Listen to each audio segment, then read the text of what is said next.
Hello दोस्तों, कैसे हैं आप लोग। आज हम लोग मनुष्य में जन्म पढ़ेंगे, यानी मानव में जन्म कैसे होता है।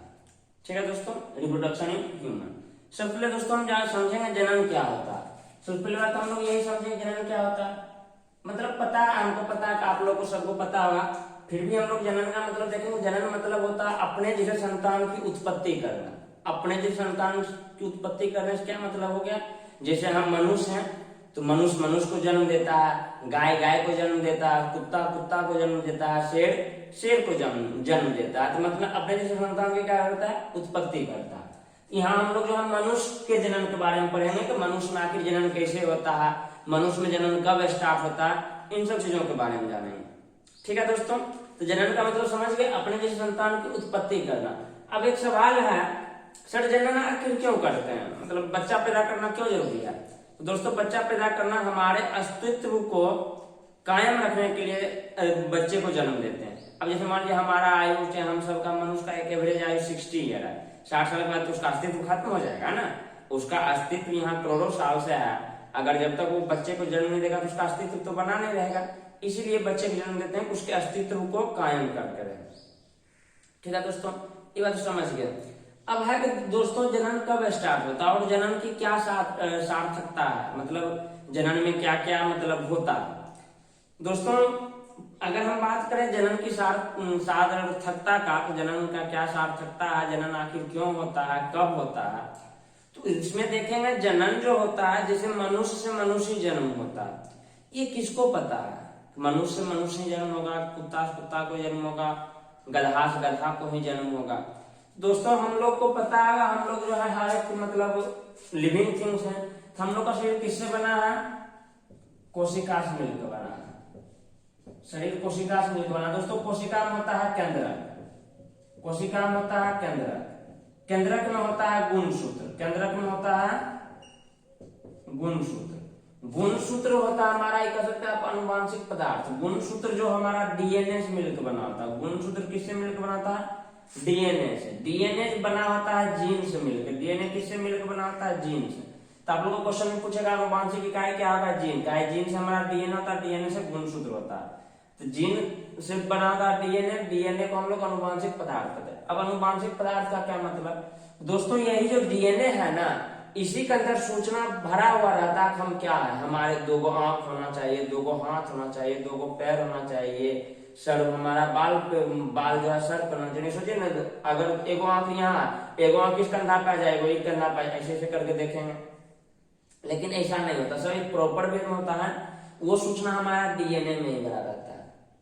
सर ये तो समझे डीएनए बनाता, हम लोग तो एक, हम लोग का सिर्फ कोशिका से मिलकर बनाता, अपने बच्चा पैदा क्यों नहीं करते हैं। हाँ ये सवाल अच्छा, हम लोग का शरीर तो कोशिका से मिलकर बना है, लेकिन हम लोग फिर बच्चा पैदा क्यों नहीं करते। दोस्तों हम लोग बच्चा पैदा इसलिए नहीं करते हैं कि हम लोग का जो कोशिका है वो कंप्लीट नहीं है बच्चा पैदा करने लायक। बच्चा जिस चीज से बेबी का निर्माण होता है, बाबू का निर्माण होता है, बच्चे का निर्माण होता है, उसमें सिर्फ एक कोशिका नहीं चाहिए, उसमें 2 कोशिका चाहिए। 2 कोशिका क्या चाहिए, जो हमारा जनन, जो उसको हम लोग बोलते हैं जनन कोशिका। पहले तो आप लोग इधर समझ गए, कोशिका के अंदर केंद्रक होता है, केंद्रक में गुणसूत्र होता है, गुणसूत्र डीएनए से बना होता है, डीएनए हमारा जीन से बना होता है, डीएनए में ही हमारा सारा सूचना होता है जो कि भरा रहता है। हम मनुष्य है, कोई जानवर है, कोई कुछ है, कोई पेड़ पौधा है, सारा डीएनए में ही रहता है। ये हर एक कोशिका में रहता है। समझ गए दोस्तों। अब जाहिर सी बात है हम लोग का सब कोशिका जनन में भाग लेता नहीं है, कुछ महत्वपूर्ण कोशिका जनन में भाग लेता है, जिसको हम लोग क्या बोलते हैं, जनन कोशिका। हम लोग जिसको क्या बोलते हैं, जनन कोशिका बोलते हैं। जनन कोशिका दोस्तों, जनन कोशिका 2 होता है।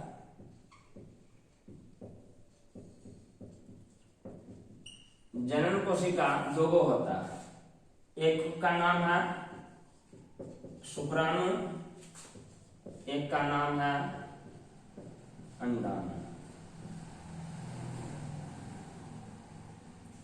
शुक्राणु और अंडाणु स्पेलिंग थोड़ा देख लीजिएगा, शुक्राणु और अंडाणु, ये नाम शुक्राणु और अंडाणु 2 को जनन कोशिका होता है। शुक्राणु को जो है हम लोग, शुक्राणु है सभी मेल में पाया जाता है, मतलब हम लोग लड़का है या जो भी लड़का है, जो भी हमारा पुरुष वर्ग है, उसमें क्या होता है, शुक्राणु रहता है। इसलिए इसको हम लोग बोलते हैं नर युग्म। इसलिए इसको क्या बोलते हैं, नर युग्मक। की चीज याद रखिएगा, नर युग्मक किसको कहते हैं, शुक्राणु को। अंडाणु क्या होता है, ये सभी फीमेल में पाया जाता है, इसको बोलते हैं मादा युग्मक। मादा युग्मक, युग्मक मतलब जनन कोशिका। जनन कोशिका दो होता है दोस्तों, नर शुक्राणु और अंडाणु, नर युग्मक मादा युग्मक। यही दोनों जब आपस में मिलता है के बनाता है युग्मनज। मिलता है क्या बनाता है, युग्मनज। ये दोनों आपस में मिलता है तो बनता है युग्मनज। युग्मनज का बार बार विभाजन होता है, युग्मनज बार बार टूट के बनता है दोस्तों भ्रूण। युग्मनज बार बार टूट के क्या बनता है, भ्रूण। युग्मनज बार बार टूट के क्या बनता है, भ्रूण। यही भ्रूण बाद में विकसित होकर एक बेबी का रूप लेता है। समझिए, जनन कोशिका दो होता है, शुक्राणु अंडाणु। ये दोनों आपस में मिलेगा, आपस में अंडाणु शुक्राणु को मिलने की प्रक्रिया को निषेचन बोलते हैं। अंडाणु और शुक्राणु को मिलने की प्रक्रिया को क्या बोलते हैं, निषेचन। निषेचन के बाद बनता है युग्मनज। युग्मनज बार बार विभाजित होकर बनता है भ्रूण। अब भ्रूण से ही हमारा बेबी का निर्माण होता है। समझ गए।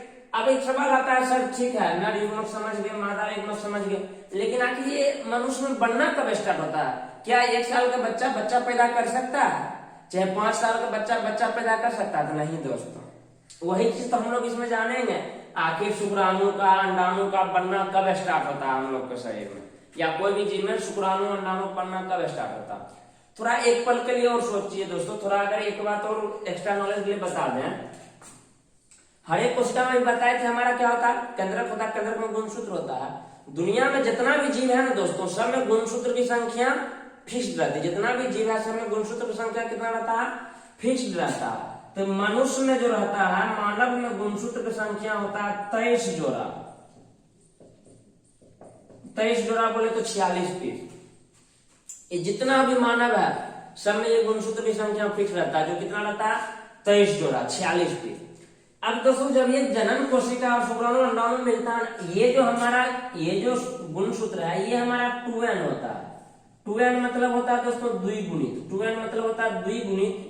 ये द्विगुणित क्या होता है ये हम लोग अगला चैप्टर में जानेंगे। द्विगुणित क्या होता है और अगुणित क्या होता है, ये हम लोग अगला अनुवांशिकता चैप्टर है उसमें पढ़ेंगे। तो जितना भी मानव में हमारा जो क्रोमोसोम होता है 23 जोड़ा था, वो द्विगुणित। अभी हम लोग का शरीर है ना, जैसे मेरा शरीर अभी यहाँ एक बार लीजिए, यहाँ कोशिका देखेंगे, उसमें जो क्रोमोसोम देखेंगे वो हमारा द्विगुणित कोशिका होगा। समझ गए दोस्तों। अब जाहिर सी बात है, अगर मान लीजिए जनन कोशिका द्विगुणित हुआ, अब सब में हमारा क्या है, फिक्स है 23 जोड़ा। यहाँ हमारा शुक्राणु, अगर इसमें जोड़िए 23 जोड़ा है, ठीक है, अंडाणु में भी 23 जोड़ा है, आपस में मिलेगा कितना जोड़ा बन जाएगा, 46 जोड़ा यानी 92 पीस। फिर उससे जो संतान उत्पन्न होगा, फिर 92 डबल करेंगे 184 पीस। तो ऐसे हम देख रहे हैं, मतलब डीएनए की संख्या बढ़ते जाएगा, गुणसूत्र की संख्या बढ़ते जाएगा। गुणसूत्र की संख्या जब ये बढ़ते जाएगा, अभी तक पृथ्वी पे कितना मतलब पीढ़ी आ चुका होगा, सब में डबल करते जाएंगे, अरबों खरबों डीएनए की मात्रा हो जाता है एक कोशिका में। तो कोशिका मरिए जाता, कोशिका नियंत्रण नहीं था, धरती पे सिर्फ डीएनए नजर आता, मानव नहीं रहता। तो क्या होता है कि फिक्स नहीं रहता है दोस्तों। तो जो हमारा जनन कोशिका होता है ना, इसका अर्धसूत्री विभाजन होता है। अर्धसूत्री विभाजन के द्वारा जनन कोशिका बनता है, और ये हमारा जो है दोस्तों एन ही रहता है, मतलब अगुणित रहता है। ये कोशिका अगुणित रहता है, और ये भी हमारा एन ही रहता है, ये भी हमारा अगुणित रहता है। ये अगुणित रहता है, इससे क्या हुआ, ये अगुणित मतलब ये एन जो है 23 हुआ, वहां 2n हमारा 46 को रहता है, यहाँ n 23 हुआ, ये भी n 23 हुआ, दोनों n मिलकर 2n बनता है, और 2n कितना बनता है, 46 को। यही प्रोसेस कंटिन्यूअसली चलते रहता है। मतलब अगर मान लीजिए हमसे बच्चा उत्पन्न होगा, उसमें भी 23 होगा, मतलब मेरा वाला 23 जाएगा क्रोमोसोम, यानी शुक्राणु रहेगा हमारा अगुणित कोशिका है, शुक्राणु हमारा अगुणित है n, इसको हैप्लॉइड बोलते हैं इंग्लिश में। और हमारे बच्चे की जो मम्मी होगी, उससे भी जो अंडाणु आएगा वो भी अगुणित होगा, n होगा, दोनों आपस में मिलेगा। तो हमारा जो बच्चा होगा उसमें 2n होगा, और कितना जोड़ा होगा, 23 जोड़ा। समझ गए। तो हमारा जो क्रोमोसोम की संख्या कांस्टेंट रहे, इसके लिए जो जनन कोशिका होता है वो हमारा क्या था, अगुणित होता है। जनन कोशिका में क्रोमोसोम की संख्या आधा होता है, मतलब पापा का भी आधा, मम्मी का भी आधा, आधा आधा मिलकर पूरा बच्चा में जाता है। फिर बच्चा जब बड़ा होगा तो बच्चा शादी लायक बनेगा, तो बच्चा में भी वही प्रोसेस होगा। जनन कोशिका हमारा दोस्तों क्या रहता है, अगुणित रहता है। जैसे हमारा अभी जो नॉर्मल कोशिका है, कायिक कोशिका इसको बोलते हैं, ये हमारा द्विगुणित रहता है, 2n रहता है। यहाँ तक बात समझ गए। तो हमारा जन्म की सार्थकता यही है दोस्तों, अगर हमारा जो 2n जो कोशिका है n में कन्वर्ट होता है, जिससे हमारा क्या है, एक इंसान का पद्धति मतलब कांस्टेंट है कि इंसान इंसाने बन रहा है, अजीबो गरीब चीज भी बन सकता था। कभी कभी देखिएगा, कभी कभी डीएनए डिफिशियंसी बीमारी हो जाता है, मतलब कोई भी जीव में तो अलग हो जाता है। कभी कभी देखिएगा जुड़वा बच्चा हो रहा, कभी कभी देखिएगा किसी को उंगली छोग आ रहा, ये सब आनुवांशिक विकृतियां हैं। कहीं हम लोग को मनुष्य के क्या 5 उंगली होना चाहिए, 2 कभी कभी कहता है कि शंकर भगवान आ गया यहाँ तृतीय आंख आ गया। दिस मीन्स क्या, आप वहां कहेंगे डीएनए का मतलब डिफिशियंसी है, आनुवांशिक कुरीतियां हैं, जिस कारण वो सब चीजें आता है। ये चीजें समझ में आ गया। हमारा जो भी जनन कोशिका था आगुणित होता है, एन होता है, और बाकी शरीर में कोशिका 2n होता है। मानव में 23 जोड़ा क्रोमोसोम होता है। शुक्राणु अंडाणु मिलता है, उसको निषेचन बोलते हैं। दोनों मिलकर क्या बनाता है, युग्मनज। युग्मनज का बार बार विभाजन होता है, जिससे क्या बनता है, भ्रूण। भ्रूण ही बाद में किस चीज का निर्माण करता है, बेबी का। अब दोस्तों सवाल आता है कि आखिर हमारा जनन कोशिका शरीर में बनना कब स्टार्ट होता है। अभी बताया था, क्या 1 साल का बच्चा पैदा कर सकता है, क्या 5 साल का बच्चा पैदा कर सकता है। तो आप कहेगा क्या बात कर रहे हैं सर, 5 साल का बच्चा 1 साल का बच्चा कैसे पैदा करेगा। वही तो दोस्तों, 1 साल का बच्चा पैदा नहीं कर सकता।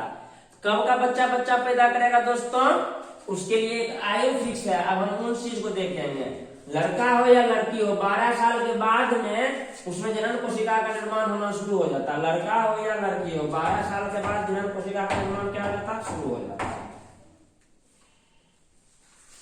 दोस्तों 12 साल के बाद देखते होइएगा, लड़का हो लड़की हो, उसमें बहुत सारा शारीरिक परिवर्तन होता है। लड़का में भी बहुत सारा परिवर्तन होता है, लड़की में होता है जो कॉमन रहता है। कुछ परिवर्तन लड़का में होता है जो सिर्फ लड़का में होता है, कुछ परिवर्तन होता है जो लड़की में होता है। ये जो परिवर्तन होता है, इस परिवर्तन को हम लोग बोलते हैं, ये परिवर्तन जिस अवस्था में होता है, यानी 12 वर्ष के बाद का जो अवस्था है, उसको हम लोग बोलते हैं किशोरा अवस्था। उसको क्या बोलते हैं दोस्तों, किशोरा अवस्था। इसको हम लोग क्या बोलते हैं, किशोरा अवस्था। ये जो किशोरा अवस्था है बहुत ही मतलब मजेदार पीरियड है। इसमें क्या होता है, बचपन खत्म होता है, जवानी अभी आया नहीं, जवानी स्टार्टिंग फेज में होता है, तो बच्चा एकदम चुल मचते रहता है, कुछ भी करने का मतलब ज्यादा जोश होता है। यही किशोरा अवस्था में ही हमारे बॉडी में जनन कोशिका का निर्माण होने लगता है। सर किशोरा अवस्था किसको कहेंगे, तो 12 साल के बाद आगे क्या होता है। 12 साल के बाद देखते होइएगा, अगर लड़का में देखे, पहले तो लड़का लड़की दोनों का कॉमन मतलब चेंजेस होता है। क्या होगा, कांख में बाल आने लगेगा, चेहरा पे पिंपल्स का आने लगता है। उसके बाद यहाँ हाथ में, चेहरा पे, पैर में एकदम कोमल रोम आने लगता है, रुआ जिसको कहते हैं, ये सब रोम आने लगता है। समझ गए। पहला परिवर्तन क्या था, कांख में बाल आना, जांघ में बाह्यलिंग के नीचे बाल आना, दोनों जांघ के बीच में, स्किन पे हमारा पिंपल्स आना। उसके बाद हमारा त्वचा पे क्या होता है, रुआ आना, त्वचा पे रोम का आना। तो उसके बाद हमारा स्किन थोड़ा तेलिया हो जाता है। समझ गए। ये सब हमारा क्या है, लड़का और लड़की में होने वाला कॉमन परिवर्तन है। अगर और आपको कॉमन परिवर्तन कुछ आ रहा है, नजर देख लीजिएगा। हम अभी कितना बोले, 4 बोले। एगो हमारा बोले चेहरा पे पिंपल्स आना, कांख में बाल आना, बाह्यलिंग के नीचे दोनों जांघ के बीच में बाल आना। उसके बाद हमारा चेहरा त्वचा तेलिया हो जाता है। उसके बाद हमारा स्किन पे क्या था, रुआ आने लगता है, रोम आने लगता है, कोमल रोम आने लगता है। समझ गए दोस्तों। इसके बदले में लड़का लोग में कुछ और परिवर्तन होता है। लड़का लोग में जो सिर्फ लड़के में होता है, क्या परिवर्तन होता है, तो उसका मतलब देखिएगा आवाज थोड़ा भारीपन आने लगेगा, आवाज में भारीपन आने लगेगा, उसको दाढ़ी मोछ आने लगता है। उसका जो बाह्यलिंग होता है, जो इसका जो मूत्र मार्ग है, उसमें थोड़ा वृद्धि होने लगता है। रात को सोइएगा तो रात को लिंग टाइट हो जाएगा, एकदम खरा उदग्र हो जाता है। ये सब परिवर्तन सिर्फ लड़का में होता है। उसके बाद देखिएगा तो लड़का में स्वप्न दोष भी होता है, नाइट फॉल जिसको कहते हैं, नाइट फॉल, स्वप्न दोष। ये क्यों होता है, इसको हम लोग आगे चर्चा करेंगे। ये सब परिवर्तन सिर्फ लड़का में होने लगता है। लड़का मतलब एक अलग एटीट्यूड आ जाता है, अलग एटीट्यूड आ जाएगा, लगेगा हम ही डॉन है, हम बॉस हैं, इस शहर का बाप हम ही। ये सब एटीट्यूड आता है किशोरा अवस्था में। समझ गए। और ये सब परिवर्तन लड़का में होता है। लड़की में भी परिवर्तन होता है, उसमें भी एटीट्यूड आ जाता है कि नहीं हम जो है हम हैं। आप देखेंगे लड़की में क्या क्या परिवर्तन होता है। ये जो अभी 4-5 परिवर्तन सिर्फ लड़का में होता है। नाइट फॉल को आना, लिंग का उदर हो जाना, लिंग कभी कभी मैंने विकसित होके और अस्थायी रूप से बड़ा हो जाता, टाइट हो जाता, ये सब लड़का में होता है। उसके बाद दाढ़ी मोछ आ जाना, उसके बाद गला मतलब आवाज का भारीपन आना, ये सब परिवर्तन सिर्फ किसमें होता है? लड़का में होता है। अब लड़की में क्या होता है? लड़की में देखिएगा स्तन में उभार आने लगेगा, स्तन में विकसित होने लगेगा। उसके बाद लड़की का आवाज में मधुरता आने लगता है। लड़की का जो है मासिक चक्र होता है, जिसको हम बोलचाल में महीना भी बोलते हैं, रज्जो धर्म भी बोलते हैं। मासिक चक्र 12 साल के बाद का आयु के बाद स्टार्ट हो जाता है। मासिक चक्र स्टार्ट हुआ, दिस मीन्स अब लड़की माँ बनने योग्य हो गई, लड़की माँ बन सकती है, समझ गए। हालांकि उस एज में मानसिक रूप से और शारीरिक रूप से उतना विकसित नहीं होता है, तो उस पर साइड इफेक्ट बहुत आ जाता है, लेकिन 18 साल के बाद पूरा परिपक्व हो जाता है। मासिक चक्र अगर स्टार्ट हुआ, इसका मतलब उसमें अंडाणु बनना स्टार्ट हो गया। लड़का में अगर नाइट फॉल हो रहा है, स्वप्न दोष हो रहा है, या इसको बोलते हैं दिवा स्वप्न, मतलब दिवा स्वप्न हो रहा, मतलब उसमें शुक्राणु बनना स्टार्ट हो चुका है। ये 12 साल के बाद ये सब प्रोसेस किसी में धीरे भी होता है, किसी में फास्ट भी होता है, किसी मान लो 14 साल 15 साल के बाद भी होगा, लेकिन होता सब में। कभी दाढ़ी में देखिएगा किसी का आ रहा धीरे धीरे, किसी को नहीं आता, किसी को बहुत जल्दी आ जाता। ये सब परिवर्तन धीरे धीरे होते रहता है। तो लड़के लोग में मासिक चक्र स्टार्ट हो जाता है, स्तन में उभार आने लगता है। उसके बाद जो हमारा स्तन में एक निप्पल होता है, स्तन देखिएगा स्तन हमारे यहाँ एक छोटा सा निप्पल होता है, निप्पल में गाढ़ा भूरा कलर का रंग आने लगता है। ये सब निशानी है कि मतलब सब किशोरावस्था में उसके शरीर के अंदर जनन कोशिका डेवलप हो रहा है। उसके बाद लड़की लोग में थोड़ा सुंदरता बढ़ने लगता है किशोरावस्था में, उन लोग में भी एटीट्यूड आ जाता है, जो हम ही सबसे खूबसूरत है, समझ रहे हैं। उसके आवाज में मधुरता आने लगता है। ये सब परिवर्तन किशोरावस्था में लड़की में होता है। लड़का में भी क्या होता बता दिया, दोनों कॉमन क्या होता बता दिया। दोस्तों सबसे इंपोर्टेंट बात है, इस शरीर के अंदर जितना भी परिवर्तन किशोरावस्था में होता है, किशोरावस्था पीरियड चलता है 12 से लगभग 18 साल तक। इसके बीच में जितना भी शरीर के अंदर परिवर्तन होता है, ये सारा परिवर्तन हमारे अंतःस्रावी ग्रंथि द्वारा स्रावित हार्मोन के द्वारा होता है। इस शरीर के अंदर जितना भी हमारा परिवर्तन होता है, चाहे स्तन में उभार आना, चाहे गला का भारीपन आना, चाहे जनन कोशिका का निर्माण होना, चाहे कोशिश के एटीट्यूड आना, मतलब हवाई महल बनाना, हम ये हैं वो है, हम राजा बनेंगे, ये करेंगे वो करेंगे, व्हाटएवर जो भी है, ये सब जो होता है दोस्तों अंतःस्रावी ग्रंथि के द्वारा स्रावित हार्मोन के द्वारा होता है। वही हार्मोन हम लोग पे कंट्रोल करता है, उस शारीरिक परिवर्तन लाता है। अब कभी कभी मान लीजिए किसी में हार्मोन थोड़ा देर से स्रावित होगा, तो उसमें ये सारा परिवर्तन बाद में दिखता है। परिवर्तन दिखता सब में है, लेकिन बाद में दिखेगा, समझ गए। किशोरावस्था हमारा क्या होता है? किशोरावस्था के अंदर शरीर में बहुत सारा परिवर्तन होता है, जिसको हम लोग डिस्कस कर ले। कुछ परिवर्तन लड़का में होता है, कुछ परिवर्तन लड़की में होता है, कुछ परिवर्तन दोनों में कॉमन होता है। सब पे नोट्स बना हुआ, अगर आपको नोट्स चाहिए तो नोट्स भी भेज देंगे, सब में अच्छा प्रॉपर वे से लिखा हुआ। बात समझ गए।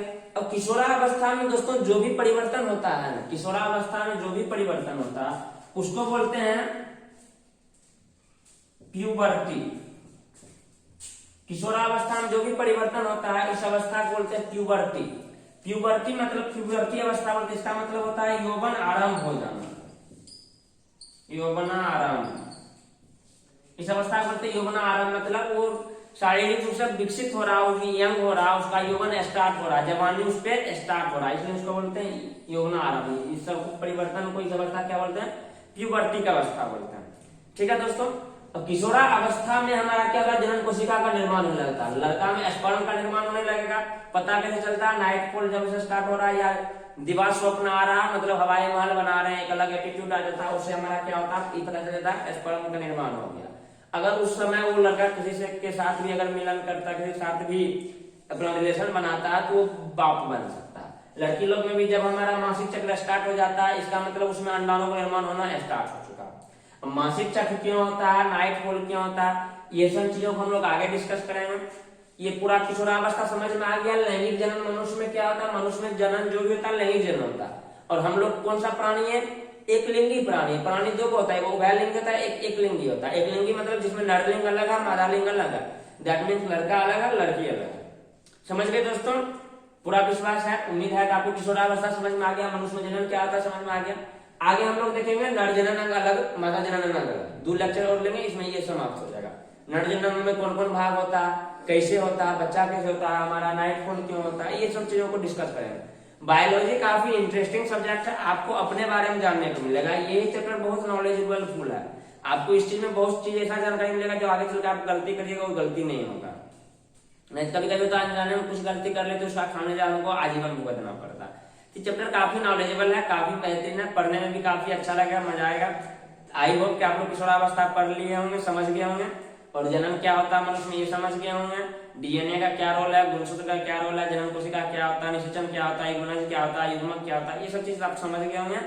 नेक्स्ट लेक्चर में हम लोग देखेंगे नर जनन क्या होता है, मादा जनन। तब तक के लिए जय हिंद दोस्तों।